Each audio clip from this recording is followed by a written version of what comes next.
Okay, it's working. All right, chapter 6. The next day was good. I say this because it stands out so starkly alongside all the rest. The house was still damp and dark and falling down around us. Maddie and Roderick still looked like a pair of corpses headed for the bier. Denton still didn't know whether to stand up when I entered a room or not, but still, it was good. Roderick played the piano and we sang badly together. Maddie's voice was barely a thread, and I can just about belt out the chorus to Galicia Will Go On if somebody else handles everything past the first verse. Denton didn't know most of our songs, and we knew none of his, but none of that particularly mattered. He sang something about John Brown's body, and I picked up enough to bellow Glory, Glory, Hallelujah at the appropriate moments. Roderick was a genius on the piano, though. When we had exhausted ourselves mangling popular tunes, he played dramatic compositions by great composers. Mozart, Beethoven, why are you asking me? It was music. It went da da da dun. What more do you want me to say? It was fun. People get hung up on happiness and joy, but fun will take you at least as far, and it's generally cheaper to obtain. We had fun. Maddie laughed and clapped her hands, and there was color in her cheeks. I hoped like hell that the beef had been having some effect, even if the cook had to use mortar fire to tenderize the beast. Maddie went to bed, and I broke out a bottle of Liverit. Liverit is a Galician specialty, which means it's uniquely terrible. It strongly resembles vodka, although vodka would be ashamed to acknowledge the connection, sweetened as Liverit is, and the cloudberries that grow in the mountains, or with the cloudberries that grow in the mountains. That might actually be palatable, though, and we can't have that, so lictin is also added. The resulting drink starts syrupy, ends bitter, and burns all the way down. No one actually likes it, but it is traditionally made by widows as a means of supporting themselves. So everyone drinks it because you can't let little old ladies starve to death when they could be climbing mountains and scraping lictin off rocks instead. Every Galician soldier I know carries at least one bottle of Liverit with can. It reminds us that we are part of a great and glorious tradition of people doing gallant things in the service of a country that can find its ass with both hands and a map. Who can't find its ass with both hands and a map. Being as I was an officer, I carry 3 in case I run into some poor sod who's drunk con only 1 bottle. We toasted Galicia and Ruveria, and Denton gagged, and Roderick and I cheered on this completely normal response to Liverit. Then we toasted America, and the taste buds her son had lost that day. Then we toasted a couple more times, including Maddie's beauty, fallen comrades, and the foolishness of armies. And then we parted and went to bed, and that was the last remotely normal day in the House of Usher. Ooh. I was just sitting down on the bed to pull off my boots when I heard the creak of the floorboards outside my room. Was it truly that late? We'd been carousing for a few hours, long enough that Maddie might have begun sleepwalking again. I shoved my foot back into the boot and threw open the door. "Oh," I said, startled, "it's you." Denton looked at me in mild surprise. "You were expecting someone else?" "I thought you might be Madeline."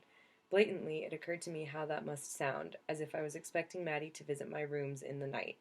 I found her sleepwalking the other night. Really, Denton frowned. I had not known that she did that. Roderick said something about her walking the halls, but I thought, "I know," I said, closing the door behind me. "She doesn't seem well enough to walk much of anywhere without help. I was afraid she would faint or fall down." "Did you wake her?" "I did. I know you're not supposed to wake a sleepwalker, but she thanked me, said she'd been dreaming." "This place breeds nightmares," said Denton with unexpected savagery. "I need some air." "I'll join you," I said. The Liverit was burning off, and I had no desire to sober up in the closeness of my room. The balcony overlooking the lake had little appeal, but it was at the back of my mind that perhaps Denton would see the strange lights too. I haven't been sleeping well myself. Once we were outside in the open air, I asked, "What did you mean? This place breeds nightmares." "Roderick," said Denton, leaning against the stone railing. "He complains of nightmares, says the walls breathe them out." I did not know about the walls, but I could definitely imagine the lake doing so. No matter how innocent the water looked right now, I could not shake the memory of those strange, transparent sheets and the outlines of rippling light. "Have you had any?" It was not a question I would normally ask someone that I knew as little as I knew Denton. But there are things that two old soldiers can talk about in the dark after drinking with Ka would never discuss in daylight. "I had a nightmare last night," said Denton, not looking at me. The lake reflected the stars back, dark and still. "I was back in the surgical tent, amputating, after a battle. The way the rifle bullets shattered limbs, we would take off dozens in a day. One of the orderlies would carry them away, but we had to move so fast before the men bled out, so they would end up outside the tent in a pile. I was looking at the pile, and there were so many severed limbs, but they were alive. They were moving." "Good God," I said, horrified. They were still alive, and I realized we shouldn't have cut them off. If I could just take them back to their owners, I could put them back. I could make those men whole again. But there are so many. But there were so many, and there was a crowd of soldiers begging me to help them, and I didn't know which leg or arm went to which person, and there were so many men, and I couldn't help any of them. His voice trailed off. I shuddered. "I'm sorry," I said. "I don't dream about the war much anymore," he said. "It was a long time ago. A lot longer for me than yours was for you, I imagine. But you won't always dream of it, if you're worried." I nodded. I certainly wasn't going to bother to deny it. I had been a good I had been good at being a soldier, better than I had been at anything else, and I had always thought that if you were going to have stupid bloody wars, it was better to have people who were good at doing the fighting. People who knew what to expect and when to dive for cover and when to run. People who knew what it looked like when their buddy took a bullet and could staunch the bleeding instead of standing around with their mouths hanging open. But there was a price you pay for being good at some things. The war is the backdrop to most of my dreams. The house I grew up in, my grandmother's cottage, and the war, as it as if it were a place that I lived. I can't even say they're all nightmares. Sometimes it's just where the dream is happening. Denton knew. Roderick might. I don't know. He had always been jumpy. Nothing wrong with that. Jumpy means you survive. It also means you wear yourself out faster and drive the rest of your units nuts, but everybody copes in their own way. He was never going to be a career soldier, but that was fine. Not everyone should be. Ideally, nobody would have to be, but that's a bigger problem than I could tackle today. I looked down into the water. No glow tonight. I wondered if I could convince myself that it had been a dream. This place breeds nightmares. No, I knew what I had seen. I am not a particularly fanciful person. A French woman once told me that I had no poetry in my soul. I recite a dirty limerick to her, and she threw a lemon at my head. Paris is a marvelous city. If I was no longer able to distinguish between dreams and waking, then something was wrong with me, as well as with the ushers. "What do you think of this lake?" I asked Denton abruptly. "It's a dismal thing," said Denton. If he was surprised by my change of topic, he didn't say anything. You'd think a pristine mountain lake would be picturesque. The ones in Galicia are. I only popped over the border once, I think. Place with turnips on the shutters, right? I muttered something in defense of the turnips and stared into the water.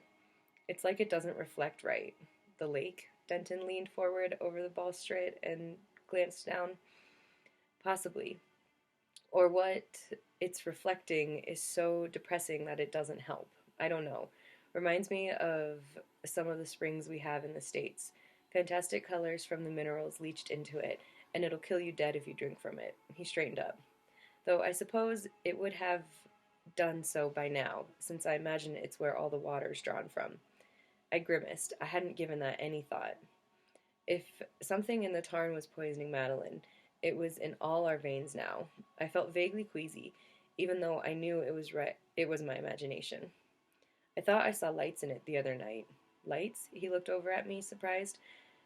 I wished I hadn't said anything. Clearly the liverit had loosened my tongue. Like reflections of the stars. Only it was overcast, and there weren't any stars to be had. I don't know. And once I looked at them, they seemed to pulse, reminding me of the lights you get in the sea sometimes. I was downplaying it tremendously, but it sounded completely mad when I said it out loud. I should have spoken to Miss Potter first and gotten some scientific words to use as a talisman. The Englishwoman that's been roaming around painting mushrooms thinks there's some kind of algae in the water. Huh, Denton looked down in the water. It doesn't surprise me, I suppose. Any damn thing could grow in that lake, and it wouldn't surprise me. I joined him in gazing down over the edge. It was dark and still and silent. Madeline nearly drowned in that lake a few months ago, said Denton absently. What? Roderick didn't tell you? For a moment he looked as if he, too, wished he hadn't said anything. Then he shrugged. She claims she does not remember, had an episode and fell in. Roderick was certain she drowned, and when he pulled her out, but ironically, the catalepsy might have saved her. She didn't draw in any water into her lungs, you see. Christ's blood. I remembered the white shape of Madeline on the shore of the lake. Why was she still visiting the thing alone? I should speak to her about it, though surely she must be aware of the dangers. I was caught up in my thoughts and almost missed that greenish flicker in the depths. There, did you catch that? I saw something. There it is again. Be damned. Denton leaned so far over the railing that I thought I might grab him and pull him back. Huh. We both gazed into the water for a long time, but there were no more lights to be seen. Eventually, we parted ways and went back to our respective beds. I don't know how Denton fared, but for me, sleep was still a long time coming. It was early morning when I heard the floorboards creak again. Christ, the bloody things are better than doorbells. This time the steps were halted and slowed, and I knew it wasn't Denton. I had actually managed to sleep a few hours, and I am ashamed to admit that for a moment I thought of simply ignoring the sounds and going back to sleep. Liverit has a bite like a distempered mule, even if you're used to it, but chivalry demanded that I get up, because those tentative footsteps could have only been tentative footsteps could only have been Maddie. She had left the hall by the time I pulled on my dressing gown, but it did not matter. I had a fairly good idea where she was going. I caught up to her halfway down the stairs. Her walk was stiff and strange, starting and stopping the movements at odd places. It put me in mind of something, though I could not think of what. More importantly, it meant that she was slow on the steps, and my stomach clenched at how easy it would be for her to fall. Madeline, you're sleepwalking again. She turned to look at me, her eyes again bright and unfocused. Who? She breathed. It's me, Easton, remember? Madeline swung her head from side to side. It didn't look like she was shaking her head exactly. Her whole neck moved. I was reminded of the way that Hobbs swings his head to shake off the flies. Too any. Another odd swing motion. Too any. Realization dawned. Too many. Her lips moved as if they were stiff, and the M sound was barely there, while the rest were drawn out. Too many. Too many what? Who? She stretched a hand toward me, pointing. Oh my god. Too many words? I tried to simplify. Easton. Easton. Madeline seemed to relax, as if I had finally grasped what she was asking. Easton. Yes, that's right. Oh my god. Was it the catalepsy? Denton had said that she became paralyzed to the point of coma. But was this another symptom? Were her lips and perhaps the joint at the top of her neck unable to move? Could she not focus her eyes and see who I was? Or was she still sleepwalking, and this was all a symptom of the dream? I took her arm in case she might fall. I barely dared to touch the skin, but I could feel the fine, dead white hairs ticking against my palm. 1, she said. 2, 3, I've 6. She paused as if thinking. Scene 8, 9, 10. He looked at me. Good? Very good, I said, wondering what the hell was going on. She nodded, throwing her head up and down as violently as a horse fighting a bit. Hard, she said. Breathe moving hard. Breathe moving hard, I translated internally, after a moment of puzzlement. Was she saying it was hard to breathe? Had she been counting breaths? Then she smiled, and it was terrible. Madeline's lips pulled up at the corners in a terrible parody of good humor, her mouth stretching painfully wide, her jaw dropping so far that it looked almost like a scream. Above that awful grin, her eyes were flat and dead as stones. Oh my goodness. I do not delude myself that I have seen every way the human mind can fail, though I have seen 100 ways that soldiers and civilians can break in war. But I had never seen a smile like that. I stumbled backwards, dropping her arm. There was the faintest of ripping sensation against my fingers. It was so unexpected that I looked down and I saw my hand covered in fine white hairs from her arms. Dear God, had I closed my hand and pulled it out of the roots? No, when I looked in horror at her forearm, there was a handprint of bare flesh left beneath. Each finger was visible and the outline of my thumb against her wrist, but I had not left a bruise. Had it been so shallowly rooted in the skin that my merest touch had torn it free? The new horror replaced the old. I looked up, and she no longer wore that horrible grin. Oh, Maddie, I said miserably, trying to wipe the hairs off my trousers. It stuck to my sweaty palms like cat hair. She shook her head. No, Addie. What? No, Maddie. She was clearly trying to enunciate, even though the M came out more like, Addie. She banged her wrist against her sternum, and I winced, expecting even that light pressure to leave bruises. No? What on earth was she dreaming about? Another flailing nod. One, she said. Maddie, one. Me, one. Maddie, me, two. Two, I agreed. She seemed to sag. Breath ooving hard, she muttered. I did not know whether to try to steady her or to avoid touching her again. You must be tired, I said sympathetically. Tired, she agreed. Let's go back to your room, I suggested. I took her shoulders when the cloth covering them I took her shoulders where the cloth covered them, reluctant to touch her bare skin for any fear of tearing more hair loose. This way. Maddie allowed me to steer her back to her room. She pointed to things as we passed and named each one, like a small child learning to speak. Wall, stair, candle, Easton. No maid greeted us when I pushed open the door to her room. Damnation. I led her to the bed, wondered how to get her to lie down without panicking her or leaving even more bruises. Down, I said, as if she were a dog.